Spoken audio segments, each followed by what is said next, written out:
Mga kabayan nyo, tandaan nyo yung itsura itong babae mga kabayan, no? Walang awa mga kabayan, pinatulan niya yung merong kapansanan. Nakaawa-awa na nga, pinatulan niya pa. Inaawat na siya dito ng mga bikers, oh. Hindi man lang umawat, pinahabol-habol na pa yung merong kapansanan.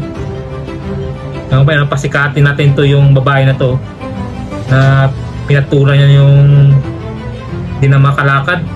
Yung hirap-hirap ka na sa buhay, tapos ganyan pa. Kahit sabihin natin nan, kung ano yung kwento dyan, no? Ikaw yung kumpleto yung katawan, ikaw yung walang kapansanan, pinatulan mo pa. Kung ayaw nyo magbigay sa paglilimos ng isang merong kapansanan, huwag nyo nang patulan kung ayaw magbigay. Diba? Hindi naman namimilit yan eh. Kung ayaw nyo magbigay, okay lang. Kung magbigay kayo, salamat. Pero huwag ganyan na patulan nyo pa. Diba?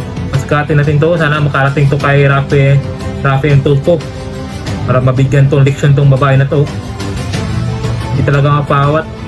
Hinawat na nga siya ng mga bikers dito. Pero tapang-tapang talaga. Grabe. Alam mo yung sitwasyon ng ganyang tao. Tapos papatulan mo pa. Ay, buti na lang talaga. May karma ka talaga, te. Pag ganyan, pinatuwa mo yung anong kapansanan. Kung nang inimos, kung ayaw yung magbigay, huwag mo nang patulan.